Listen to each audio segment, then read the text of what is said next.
Hello, I'm Dan Pertu. For my latest Muse in Music video blog post, I am so happy to be interviewing John Devlin, the music director and conductor of the Wheeling Symphony in West Virginia. I met John in person before the pandemic started, and I've been enjoying getting to know him and his approaches to programming for the Wheeling Symphony. He is truly an innovator of concert design, an ardent champion of American music, and a proponent of cross genre collaborations. As music director of the Wheeling Symphony, John Devlin is the ninth conductor in his 90-year history to hold that title, and at age 34, is one of the nation's youngest music directors to lead a professional symphony orchestra. His recent engagements include performances with the National Symphony Orchestra, the Hawaii Symphony Orchestra, the Columbus Symphony, the Omaha Symphony, the Princeton Symphony, and the American Repertory Ballet. In his talk with me, John shares his recommended listening list for quarantine. His listening list includes music that has gripping modernist soundscapes, pieces from the present and the past written by composers from underrepresented groups in terms of race and gender, and warhorse compositions from the so-called standard repertoire that continue to inspire us in their timeless ways. Please join us for our conversation here. So, really appreciate you taking the time to talk with me. Sure. As you know, during this quarantine time, we have a lot more time to be listening at home Sure. instead of listening in the concert hall. And so I'm talking with musicians in the field, conductors, cellists, musicians in general. I have cellists on the mind because I just did one of those. And getting their recommended listening lists for quarantine time. And I would love to hear your thoughts on that. So, Yeah. So thanks for having me here, Dan. It's a great pleasure to speak to you about such an important aspect of, like you said, the last 6 months have been a change of routine for everyone in our field. And in some ways, that's going to be disheartening, dispiriting, and discouraging. In other ways, we had to be inventive with how we were going to spend that time because may we never have another interruption in our lifetime like this, right? yeah, for Uh, sure. like you're suggesting, I spent every day for a good portion of the day, even if it's just while I'm doing my emails, listening to great new music that I was discovering. And so I'm excited today. I've built a list of some of those discoveries. Some things were expected, some unexpected, some trends that I'm seeing in the field as far as compositions go. And then I also want to highlight some of the great exploratory work of some of my colleagues that have led me to some really tremendous finds. Great. Well, yeah, I can't wait to hear it. Okay, fantastic. So the first piece that I wanted to highlight today is, like I said, I wanted to also acknowledge the hard work of some of my colleagues who have developed listening lists that have I found helpful. And the first and foremost among those is my colleague, Anna Edwards, who is a music director out in Seattle of several orchestras, including a summer festival.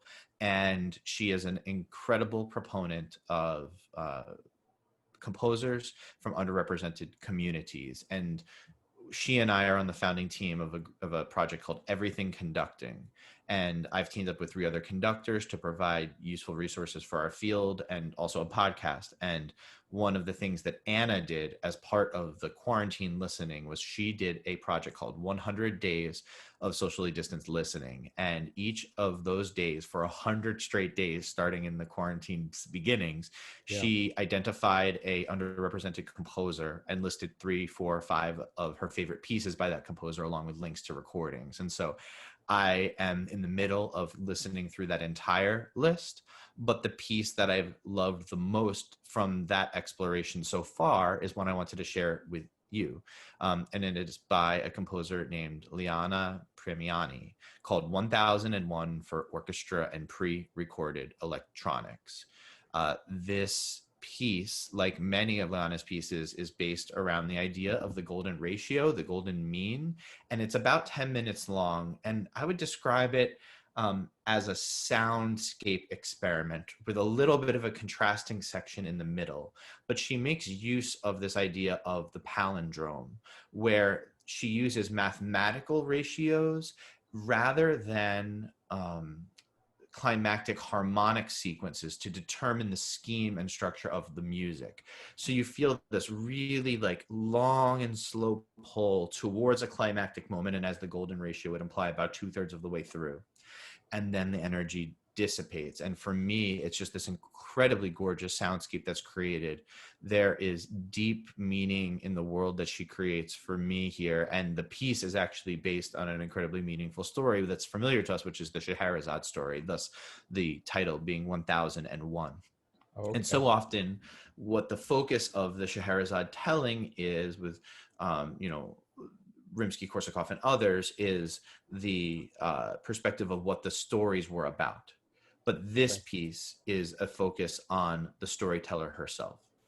And that stretching of time and almost the obvious ignoring of traditional compositional techniques, like having form dictate where the climax of a piece comes. She is using temporality, because for her, Scheherazade was making up these stories, needing to stretch them as far as they could be stretched to preserve her life. So for her, it wasn't so much a content-based exercise, it was a time-based exercise. And so that's what's tried to be communicated here. And I noted that with other interviews of this type that you've done, sometimes they share the recording, and I'm so happy to report that Anna has a recording of this with a combination of two of her orchestras, the Seattle Collaborative Orchestra and the Saratoga Orchestra, that she conducted, and that's what I've used to do the listening, and I love it. It's available on YouTube, and I'll of course share the link with you. Oh, that's wonderful. So when you first listened to it, if you can remember to that, what was sort of your initial reaction, and emotionally speaking? Like, how was this able to inspire you or give you some, something just completely different? It opened your eyes to something completely different, or, what was that kind of a reaction? I'm not attracted to modernist music very often.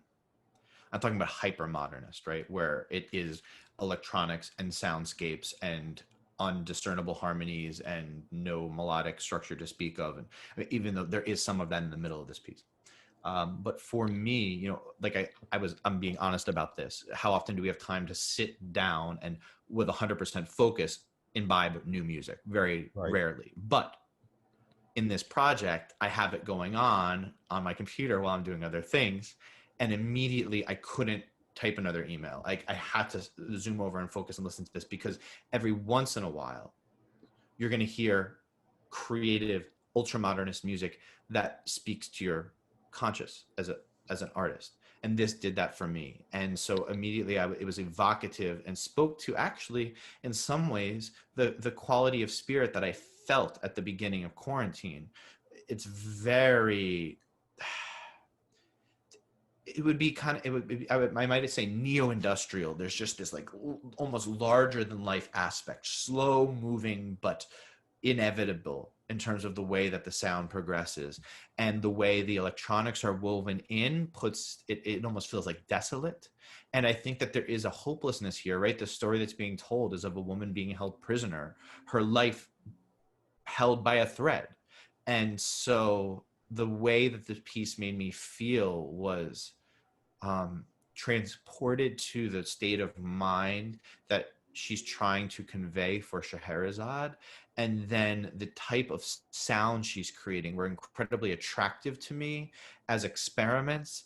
And beauty isn't quite the right thing, but maybe ingenuity filled. There's all of this like, wow, this could sound great, or this could happen, or what if you combine this sound of the orchestra with these electronics in this way? And I really do like that. Like, I'm attracted to the music that I'm going to talk about later of a woman named Sarah Kirkland Snyder, and she combines elements of electronics or some sort of pre-recorded aspect with live performance that I find very compelling. And so this piggybacked on that in a nice way, and Anna's inclusion on that list and the vitality of her performance of it made me feel very drawn in by the recording. Yeah, so one sort of quick last question about it. For people who aren't necessarily familiar with listening to music in this kind of aesthetic or in this kind of style, um, is there sort of a way into the music that you might, in terms of mindset, that you might recommend, or does the music just completely speak on its own, and you don't need to sort of prepare yourself for it? Because the reason why I ask is because with some new music, um, if you have a shift in mindset, someone might talk about in advance, Mhm. that can enhance the listening experience. But that's not always the case. Yeah, that's a really good question. And for me, I think it depends. My feeling is that if somebody is using a technique because they set out to write a piece and said, this is going to be my piece that combines pre recorded electronics with orchestra, you're often going to be met with failure. Here, it doesn't surprise me that if I was introduced to the piece through my ears, but was captivated by my brain, because when I finally read the description of it and how it was telling a story and what that story was, then I became attracted to the music in a different way that combined with the initial attraction from the sounds. And that's what makes a compelling piece for me. So I always talk about creating a narrative as a conductor. Even if the piece is absolute music, I draft a usually quixotic picture in my mind of what's happening in the music that I can attach to as a storyteller. Because if I can't interpret a harmony in some sort of imaginative imagery based way, then I haven't explored deeply enough what the composer is trying to convey. Because even if it's classical or early romantic music, where it's very clear that there's an introduction, an exposition, a development, a recap, and a coda, there is storytelling within that in the germ of what a sonata form movement is. And so for me, that's an incredibly important part after I do my analysis of the piece, which is why interpretation exists for conductors. And so I found that here, similarly, through the story that the composer is evoking and representing in the notes. And so when that marriage of two things combine, that's when it's attractive to me. If it's just an experiment for the sake of sound experiment, I find myself saying that that's a piece that I might respect from a from an objective point of view in terms of the artistry, but I probably won't end up conducting it. Sure, sure. Well, thank you. That I can't wait to give that a listen myself. Yeah, So what's and your I don't know about you, Dan, but I had not heard of Liana, and so now I'm just really excited to be able to follow other works of hers, because I don't think that's somebody that is familiar to every person in our field. Sure, absolutely. Okay, so how about your second item? Sure. So I'm going to pull back up my list here. So the second item is William Grant Still's Mhm. Symphony Number 2. Very popular has been his Symphony Number 1, the Afro-American, but this is his second symphony, Songs of a New Race, and the recording that I've found myself returning to for this one, there aren't too many, is the Detroit Symphony with Nimi Yarvi. Again, I want to credit my colleagues. My best friend is a conductor, composer, arranger, keyboard virtuoso in Germany named Michael Ingram.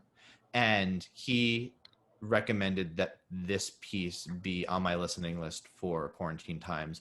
And I have to say, this is the highest praise I could imagine for a piece of music. He said it was his number one piece that he would like me to be exposed to.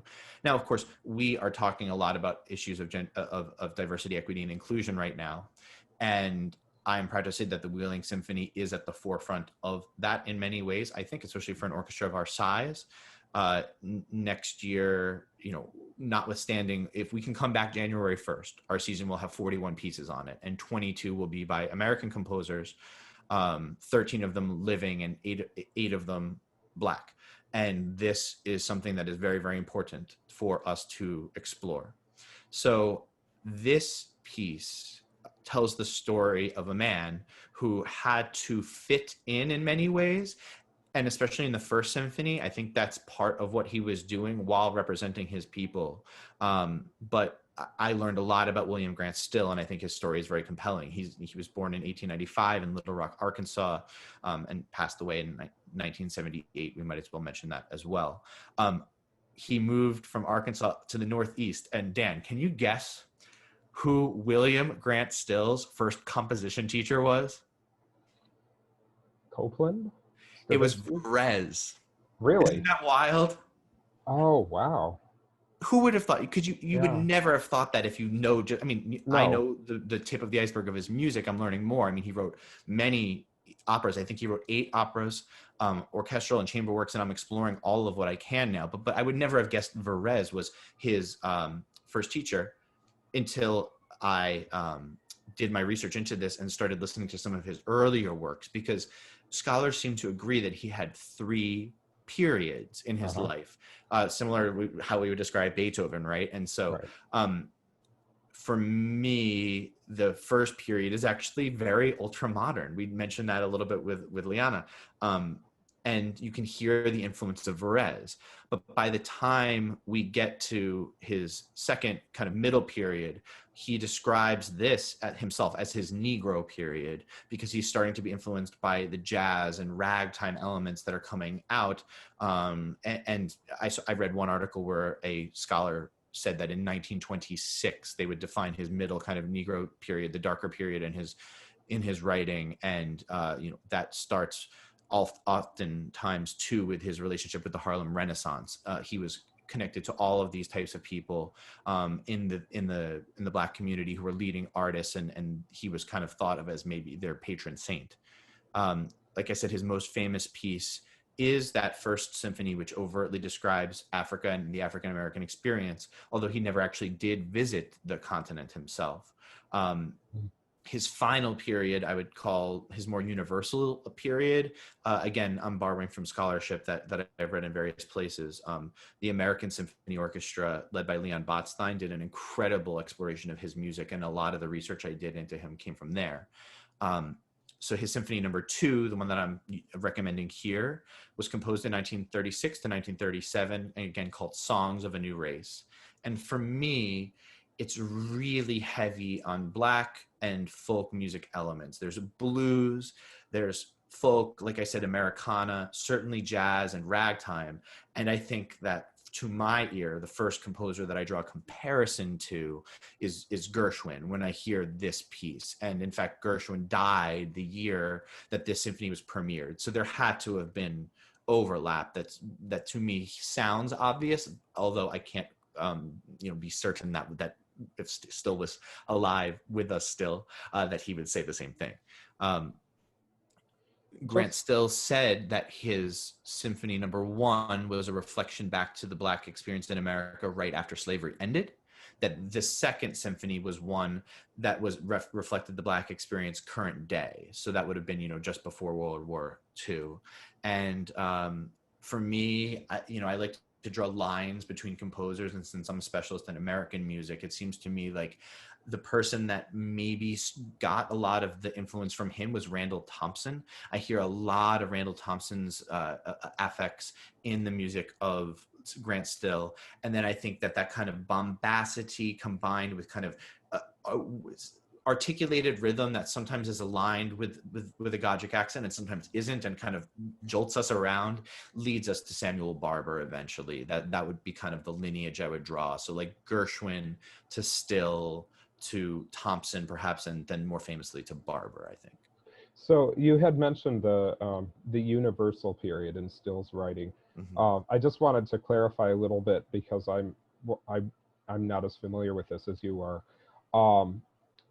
The early period and then the Negro period. When did the Negro period, which he had called, and then move into the universal period? And the Symphony Number 2, if I understood you correctly, is in more the universal period. Is that right? What you're saying? Okay. Yeah. So I characterized, and again, this is kind of something that scholars are developing as well. I just okay. pretend to have learned about it. I'm not analyzing it myself, but that in 1926, they're saying that his darker period starts with a piece called Darker America. Okay. And within that is the Symphony Number 1. Okay. And then Symphony Number 2, again, was premiered by the Philadelphia Orchestra and Stokowski in 1937. And that many people would start to say is his universal period because, you know, as was the case with some of the American composers at this time, they actually look back to the Brahmsian model of a symphony. I mean, these symphonies are 4 movements. There's a huge heavy weight on the outer movements. I mean, you know, Mozart and Beethoven did the same thing, but actually the second movement of a lot of Beethoven's pieces might even be considered a focal point. Not so here. It's very, very light in the middle 2 movements and really big statements on the outside. And that's why I think that similarity gets drawn to Randall Thompson, who in many ways did the same thing. I mean, you're looking at 4 movements with a dance and a slow movement and 2 big bombastic outer movements. Do you think there is still, and I don't know, this may be a question for the musicologists, but I wonder if there's still the sort of, when American composers are looking back at the Brahmsian model, if there's still this sort of need to prove themselves as masters of, you know, the European form. Mm-hmm. Do you think that's playing a role in there, or is it more just because, you know, it was a good method and they're just continuing it? Yeah, that's a really thoughtful question. I am a lover of form. I think that a uniquely American thing is innovation within restrictions. And one of the examples that I give, there's a scholar who lives in San Francisco named Robert Greenberg, and he, you know, the great courses, listening things that you can do that's got the Brandenburg, and then somebody smart comes out. Well, he is really relatable, and he's their main classical music person. And then an analogy that he uses when he discusses form is a baseball game. And I love baseball. And he says that every baseball game has 9 innings and 3 outs per side, but you don't understand the beauty of a finely turned double play unless you understand the structure of why a double play is essential to get at certain points in the game and prevent, you know, that game tying run from scoring. And for me, it's the same thing. I think that composers were keenly aware, starting, of course, with the model of Bach leading really to Mozart, of the sonata form, the rondo form, the theme and variations form, the, you know, then there's some ones that, you know, the binary duple rounded, whatever, right? I'm sure you have to teach that stuff. And I kind of, you know, we look at it a little differently when we're performing it, but it's important to know about, right? Right. How rounded binary moves into sonata and so on and so forth. So for me, I love being like, I'm in the recapitulation, second theme, and look at that. He thwarted the move to the dominant so that he could stay here, and they did it that way. Like, I think that that's fascinating, because if you take away the form, I'm looking at a blank canvas and I don't know where you're going or what you're doing. The same way we love television, right? Every comedy episode is 22 minutes and 30 seconds, and every drama episode is 41 minutes and 50 seconds. And if something happens in minute 6 of a drama, we have a different perception of what that means than if it happens in minute 36. Because we know there's only so much room to wiggle once you're at minute 36. So I love music that does that. So to answer your question, in the 20th century, I think it was incumbent upon composers to further the model that, you know, if you talk about Mozart and Beethoven cementing it and codifying it, and then, you know, you move to the other people that lived in that world just a couple of decades later, the Schumanns and the Schuberts and the Mendelssohns, leading to Brahms, Bruckner, and then Mahler and Shostakovich, right? So none of these people are American. But the way that Barber approaches symphonies, the way that Copland approaches symphonies, the way that Bernstein approaches symphonies, even the lesser known people we talked about here, like Randall Thompson, I do think there's a beauty to it. And I think that the structure is simply giving you a canvas on which to write American sounding notes and write American music. And whether or not you're proving yourself, I don't think it's quite like Brahms struggling with his first symphony in the shadow of Beethoven, right? I think that it's saying, okay, there's a reason that all of these great geniuses in Europe in the 18th and 19th centuries wrote in this form. It's conflict between two things, theme A, theme B, a fight between them, the dominance of one of them emerging, and some sort of conclusion. And that happens in storytelling, that happens in plays, that happens in television, it happens in short form music. So it's no surprise that humans like conflict and resolution. That's what harmony is, right? So Yeah. I think that it's not so much a looking over their shoulder as opposed to saying, why don't we see where we can take this art form with new harmonies, new ways of creating melodies, new instruments in the orchestra, and new sounds for our audience? Well, I think that if anything is something that at least piques my curiosity in getting to know this symphony. I definitely want to spend more time with it now. So Great. definitely looking forward to that. And I'd love to hear your next pick now. Sure. So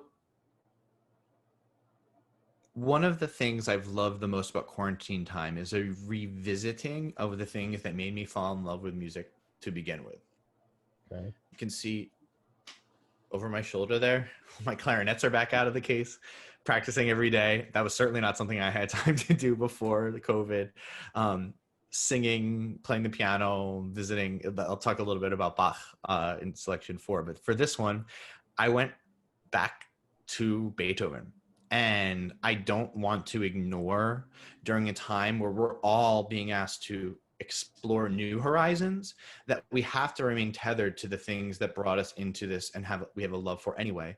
Because just as we need to commission and be champions for new works, we also need to be able to interpret the classical repertoire in a way that compels our audience. Because if I don't perform Beethoven in Wheeling, no one will. And so I loved the recordings of the Beethoven Symphony by John Eliot Gardner with the orchestra, Revolutionary and Romantic. And so there was something about that raw kind of period practice, period instrument version that I loved, but I had kind of put those recordings on loop. And so I wanted to find some new ones. And so I actually went to the Harnoncourt recordings. He has a classic set with the Chamber Orchestra of Europe that many great conductors have had a relationship with over the years. And they're very unique. They don't have a music director a lot. They're encouraged to have other jobs all over the place, and then they return and do projects. Like Yannick is now one of their kind of stalwart collaborators. And so for me, I just loved these recordings. Harnoncourt is somebody that comes from a background in early and Baroque music. So, I mean, I've listened to his recordings as a performer and a conductor of like Purcell, Monteverdi, Rameau, all the way up to Bach. He's himself as a cellist, gamba, viol player. And then you hear that ability to relate so finely to the rhythmic and harmonic energy of music, so that when he delivers that vitality into Beethoven, it was very exciting for me. And so I put on the list not all the recordings, but Beethoven 3 in particular. Okay. I love the way he approaches, especially the first movement of the symphony. And that one is such a hard one to decide the right tempo, because it's this weird in between 3 and 1. There's all this syncopation. There's all these offbeat accents, and it's a technical challenge for the orchestra and for the conductor. And so for me, it just felt like all of those kind of odd hemiola effects and the syncopations that they weren't viewed as like dramatic events each time, but part of a larger picture, but they had a lot of underlying energy. And to me, that was what drew me to this. And, it's just fun to listen to a piece that you know really well as you refresh your brain going back to explore new things. Yeah, I mean, absolutely. It's, when I'm thinking about the quarantine time myself, I mean, I've done some revisiting, and one of the things that I've always come to with both the Beethoven symphonies and some other composers is the importance of tempo and energy. And I don't know the Harnoncourt recordings as well as you. I'm just curious how important to you. I mean, I know that Beethoven is sometimes notorious for his tempo markings. I think there's debate sometimes about whether the markings are meant to be as fast as they are sometimes, or if the metronome was broken, or if it wasn't quite scaled the right way or whatever. But I also know there was a period of time where Beethoven's recordings were, or the recordings of Beethoven were on the slower side, and then more recently they've been faster and more vital in that sense.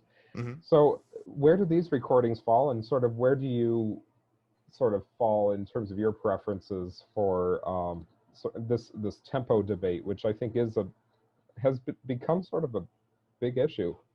Yeah. For me, I don't get the sense listening through the complete Nine Symphony set that he's leaning faster or slower than anybody else. Some of the movements do have a rapidity of tempo that is a little bit novel and exciting. Others, some of the slow movements are taken very slow. But for me, it's also that informed practice where the sound is not as thick and rich and lugubrious, especially in the slow movements, because they are playing on that style of bow and string instrument especially. And so for me, it's less reliant on depth of sound rather than energy. And so I don't necessarily equate the energy with speed, but often the two are combined in these recordings. So as far as the global issue of this, I mean, yes, we all know that, a composer will write a tempo and it will sound good on the MIDI in today's world. And then you get to the recording and it's like, oh, wow, that really needs to be 8 clicks faster. I very rarely hear composers say it should go slower. Mm-hmm. Or they were worried about the virtuosity of the players and underestimated how they could play those notes. And it's like, oh, you can do it faster? Great. With Beethoven, I during that period of time, yeah, he scrawled some recording or some metronome recording numbers on there. And, but for me, it's adagio non troppo, like allegro furioso, whatever. I get the style and the sound and the impact. I mean, I conducted a piece on the last concert here at Wheeling that said vivace quarter equals 66. That is really unhelpful, because what the hell does that mean? Right? So, I do think that composers at this time, nobody, Mozart wasn't writing eighth note equals 52. He's writing larghetto, right? So for me, it's a feeling, and then I sing and I play and I analyze the music, and I'm letting my sense of what's going to sound best inform my tempo decision. And whether or not that aligns with what other people have done, I'm less concerned with, rather than can I sing this phrase in my inner ear convincingly enough that I think this is the most beautiful way that music can sound. I place much more impact on the Italianate verbiage he uses rather than any sort of tempo marking that Baron Ritter puts like eight asterisks next to and says, read the foreword for 97 paragraphs and what do we think this means, Of course. And on top of it, so music is frequently can be thought of as either, very roughly, song or dance. You mentioned singing, but of course with the faster stuff, it's kind of hard to sing, but you might think about, not you, but one might think about, well, how do I dance to it? And, the dance qualities in Beethoven actually are very important, which, with the scherzos or the minuets or whatever. So, it just makes me think about how tempo and those markings, all those things that we're talking about here are very much dimensions of character, as you were saying, and song and dance, of course, relate to that. Mm-hmm. I wanted to, also, I was just curious with that, and I know we need to move on to the last, or the other two, but what about the emotional impact of Beethoven 3 at this time, the Eroica? That's an interesting symphony for many reasons. And I was just wondering if maybe you could talk about its emotional significance and its how that may, I don't know, sort of settle into the time that we're experiencing, because it's heroic, but then there's a funeral march. And what are your thoughts? Mm-hmm. Yeah, I mean, I also don't want to ignore what you said previously about the dance aspects in Beethoven's music. So, interestingly, right, he is the pivot point from minuet to scherzo. Like in the first symphony, he writes a minuet, and then he revisits that in the eighth symphony almost as a joke, but all the other ones are scherzos, right? And none of them are danceable.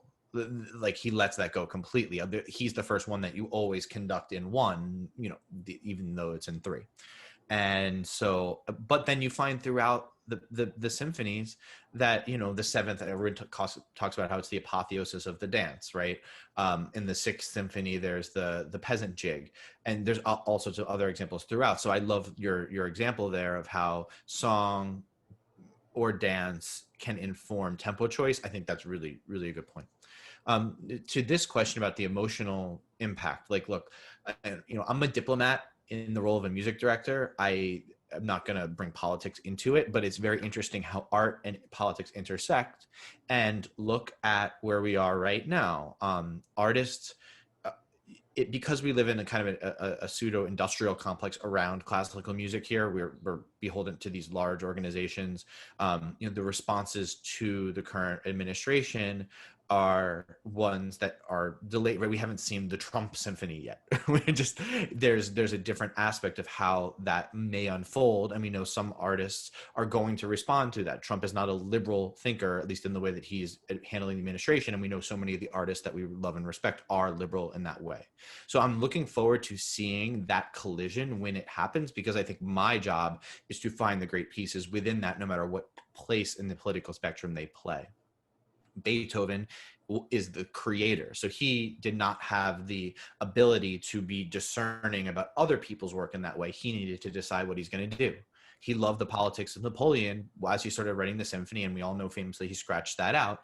I don't think that in the second movement he was like, okay, I'm going to write the second movement as a death march or funeral march in response to the loss of my respect for Napoleon. I think that was already there, but that, you're talking about the politics of it. I mean, there is a thing about somebody taking too much power, saying he is of the people, taking on too much power, naming himself emperor. And then here we go. The artists are not going to respect that change from someone who's a populist to someone who's an authoritarian. And so for me, now in an era where there is a pandemic, where there is a social justice cry that is renewed and more powerful than perhaps ever, plus the, authoritarian tendencies of the current administration, whether or not you agree with them from a religious or political standpoint, that's up to you. I do think that we owe a very large spotlight being shined on the relationship of intersection of politics and music. And this is one piece that certainly does that, more so than any other piece in his repertoire, except for some of those overtly celebratory things like Wellington's Victory March or whatever that he wrote on spec, right? Well, that's a lot to take in. Yeah, I mean, and then you even look at Fidelio, right? It's the story of a rebel trying to escape imprisonment. So yeah.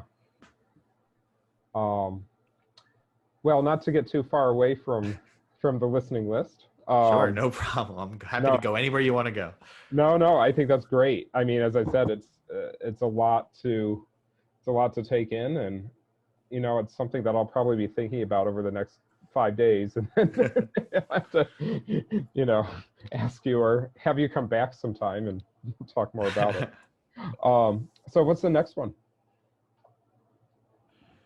So the next one I have here is I have like a long, now it would be 2-decade relationship with a composer named Eric Nathan, and he is the composition faculty at Brown, and he and I grew up together in Westchester, New York. And when I was at the University of Maryland and had like $200, I commissioned a piece from him. And then now he's like, in September of this year, I went and heard him, and the opening night at the Boston Symphony was Eric Nathan's Concerto for Orchestra and the Poulenc Gloria and the double piano concerto, and Andres Nelson's was conducting. So he's doing pretty well.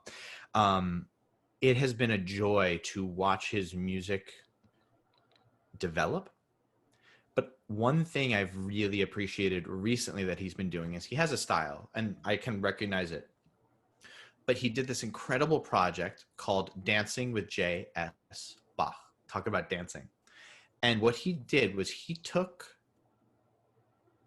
piano pieces of Bach, so the partitas, sonatas, suites, some of the overtures, and he transcribed them for small orchestra.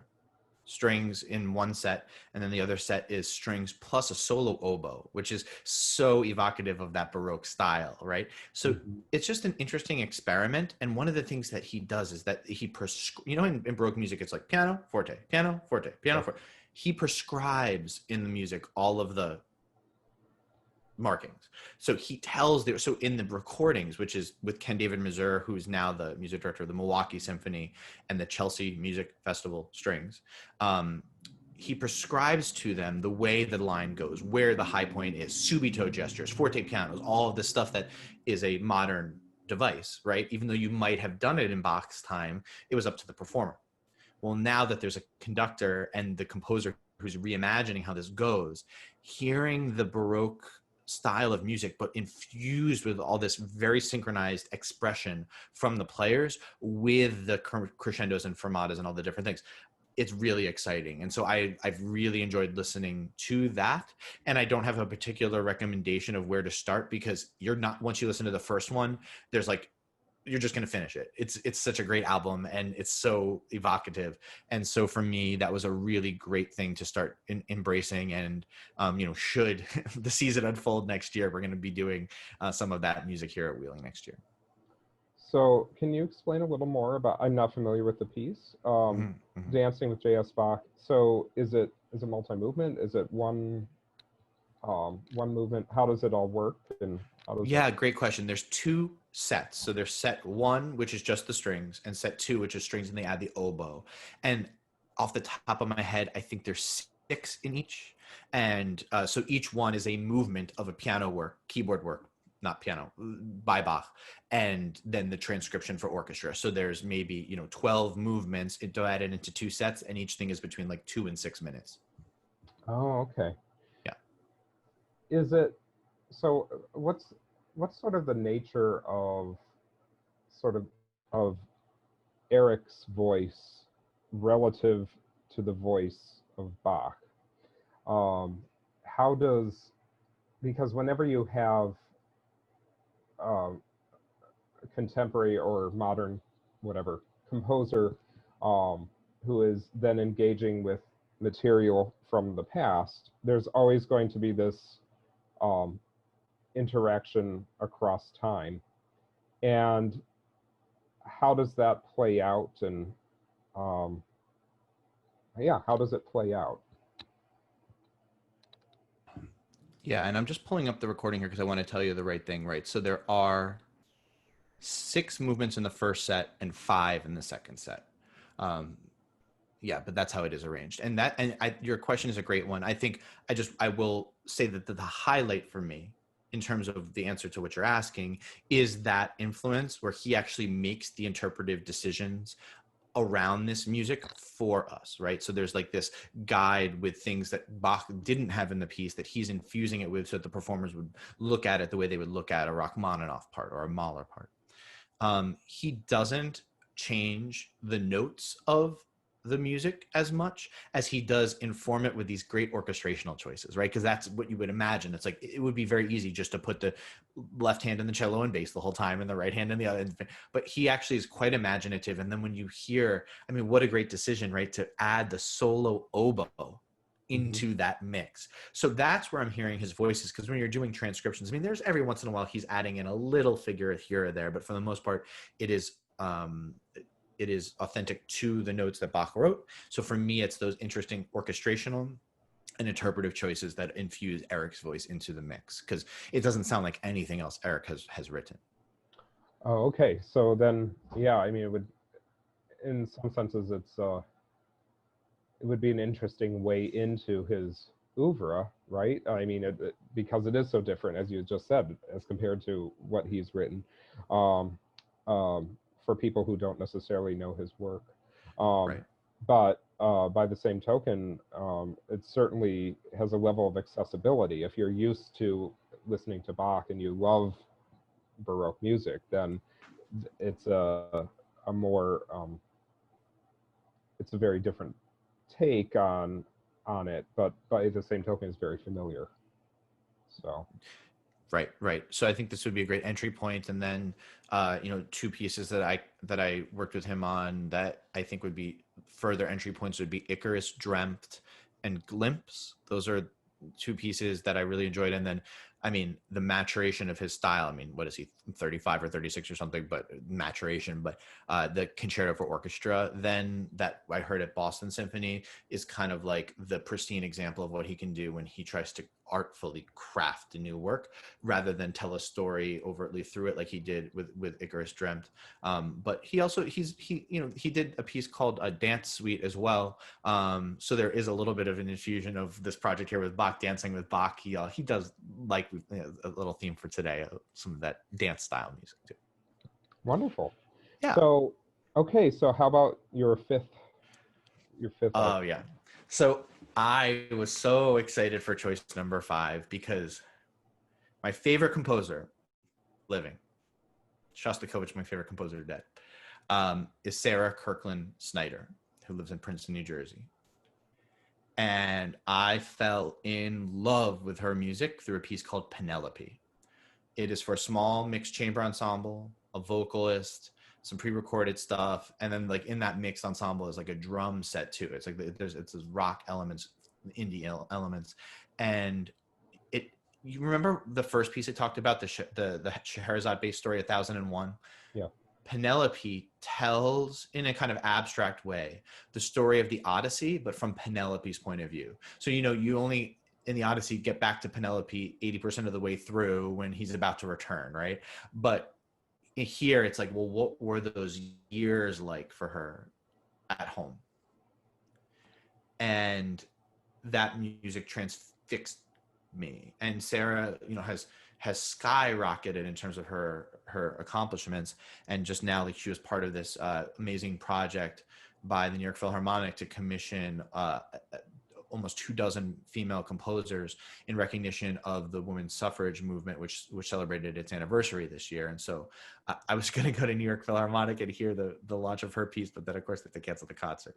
So, and then you would ask them, but what's the piece you chose? So have you ever, like, when you were in the 90s, like we're about the same age, like you grow up and it was like, oh man, there's an album coming out for my favorite band. And you just can't wait. You go to Sam Goody and get your hands on it the day it came out. Well, this week, Sarah put out her newest album that is called Mass for the Endangered. It is a 6-movement mass, mostly in Latin, with like the traditional way a mass would unfold, but combined with some English poetry by a librettist named Nathaniel Bellows. And the reason it's called Mass for the Endangered is that Sarah is a huge environmental carer and activist.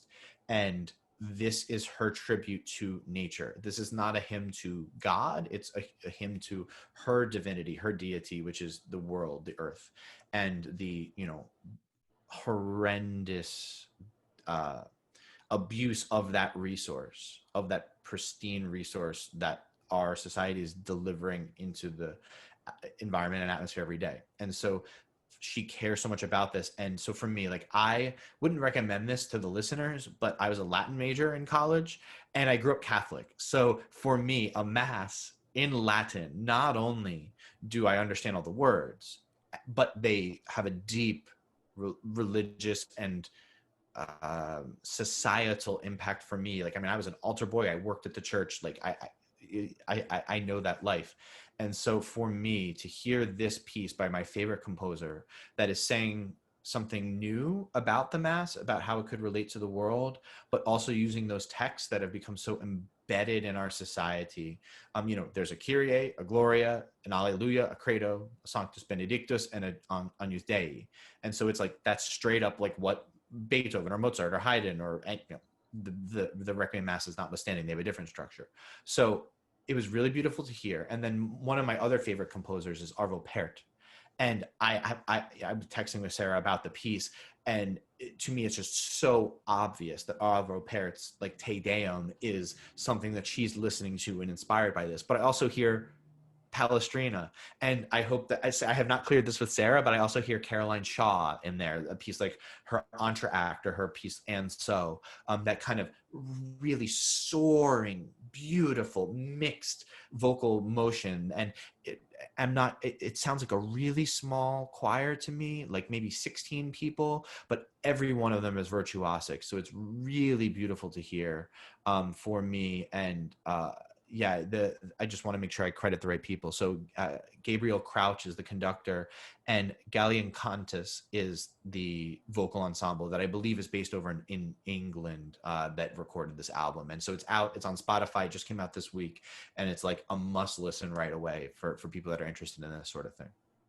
So you talked about both Mass for the Endangered and Penelope. Right. Right. And both, obviously have piqued my interest. I'm not familiar with either of them.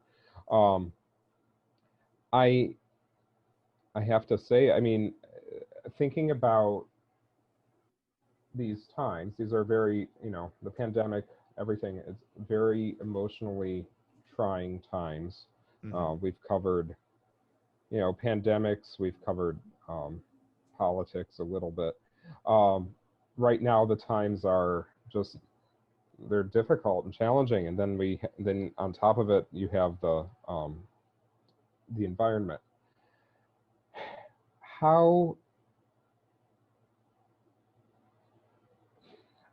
is the experience for you listening to music that is so emotionally powerful like this, without just going completely mad? And I bring that up because a lot of music can be very, very dangerous in some respects, emotionally speaking. Some people might want to just listen to music that enables them to escape, right? So, reality is just too awful and I just need something white to get me out of it. On the other hand, some people want to experience, want music to sort of reflect their reality as opposed to being an escape from reality. And so, given what you had talked about, where does all of that sort of fall for you with respect to Sarah Kirkland Snyder's music that you mentioned here? I wouldn't want composers that are writing today, right now, to feel like the only subject or subjects that can be written upon are the topics of the day. Because although it feels like we live in an incredibly chaotic, dangerous time, there have been far worse pandemics. There have been all sorts of types of leaders and governments in power. There have been all sorts of social justice movements throughout history. And there was also great art written at the same time as those things were going on. Some of it reflected that and some of it didn't. So I think that a composer should do what he or she or they want to do. And if that is write a piece that directly connects to something that's a pressing current event, great. But I do think that as artists, we also want to create beauty, things that are technically gorgeous, things that evoke different types of emotions with great technique. And so for me, Sarah marries these things in a really intelligent way, where if I just put the recording on and didn't tell you the piece, you would have no idea it was about the environment. It's a mass. You have to read further, dig a little deeper, check out why the title is what it is to understand what she's trying to make the point of. And then, of course, you hear the poetry throughout, and there are some digs in there as far as her political opinion on things. But for the most part, it is just rapturously gorgeous music. I mean, you've heard the music of Arvo Pärt. It is transcendent. It is ethereal. It is spiritual, even in a way that isn't religious, and often it is. So for me to hear somebody reference that world of religious sanctity and beauty and formula, because that's what the mass is, right? It's a formula. We talked about, remember before, Dan, we talked about why understanding structure was important in the baseball game analogy, and then Yeah. the double play, and or why sonata form matters. Well, guess what? What is another very different but also structurally sound model? The mass. Mm-hmm. Composers over centuries have written these pieces, right? It's almost like a rite of passage to write your mass or your requiem. And so for her to do this and have it connect to something literally and figuratively global is an important uniting thing, because this is something that goes beyond politics. This is existential. And not that politics can't be existential, but for me, it is an important person whose voice needs to emerge, because Sarah is not like an energized advocate. She's quiet and thoughtful, and maybe even, I hope she wouldn't mind me saying this if she listens, a little shy, but somebody like that can speak volumes through their work, and that's where she shines. And so for me, it's very artful. You could write a very angry industrial piece to rage against what's happening ecologically, and instead she wrote a mass. Yeah, that's it really is quite a profound idea to sort of almost to personify the species, or the, you know, the endangered. And I'm just curious again, because I'm not familiar with the piece. What are the species, or what is endangered in particular? Can you go into some details about it? We might. I'm sure people are curious. And I don't know. I've talked to her about the piece. I've listened to the piece. I've read everything that's out there about it. The press, she's getting tons of press, but she's not being specific about if she's worried about penguins or polar bears. It's more, it's more zoomed out than that. Yeah. Because remember, 99% of the text is this Latin mass. So I think it's more, I'm going to use this word again, global, than pointing out particular, oh, this country's killing a rainforest and the polar ice cap is melting and we drilled for oil too deep there. It's not like that at all. It's not specifically referential. It's more thought-provoking. I wish I had a better answer, but until I do the piece, I might not know. Sure. And, you know, I understand it from the composer's perspective. Composers don't always want to be that specific for various reasons, because it could either eliminate, or it could limit, the composer's imagination, or it could limit the audience's imagination, or both. And maybe the limitations are not what they're after at that point in time. So, but no matter what, a very, very interesting piece that I think, I'm really looking forward to getting to know. And, and I really appreciate talking with you, because in looking over and thinking through everything we've talked about, I'm somewhat familiar with the still, and I'm obviously familiar with the Beethoven, but I'm not familiar with the other pieces. So all of this is going to be brand new to me, and it's definitely really exciting for me to listen to. And I hope everyone who has been tuning in will take the recommendations to heart and take some time.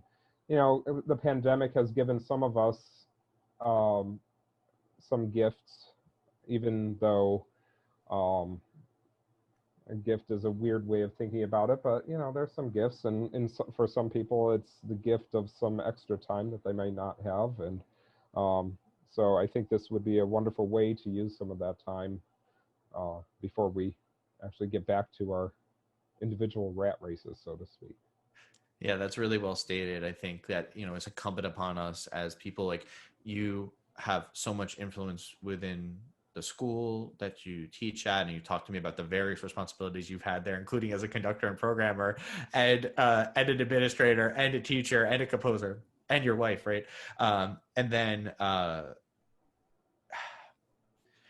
it's so easy to want to pull ourselves towards things that we think we have a special vision of. which is going to be what we learned in grad school or what we learned when we were in elementary school, we've lived with for decades. And then it's like, I know how I want Mendelssohn 4 to go.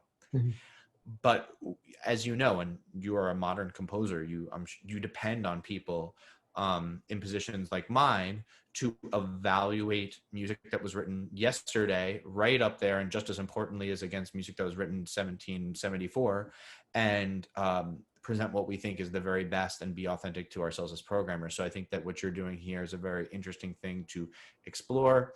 And I am going to make sure, like you said, because of the pandemic, I had extra time to do this type of listening. I realize that this is a critical part of my responsibility as a musical leader, and it's something that will continue. Well, that's great. I'm really looking forward to seeing what actually ends up happening with your programs. I hope it's all going to be, I hope the doors will open in January or soon thereafter. And, you know, really looking forward to seeing future programs after that. So thank you so much for your time, John. And I'll talk soon. All right. That sounds great to me. Thank you for having me, Dan.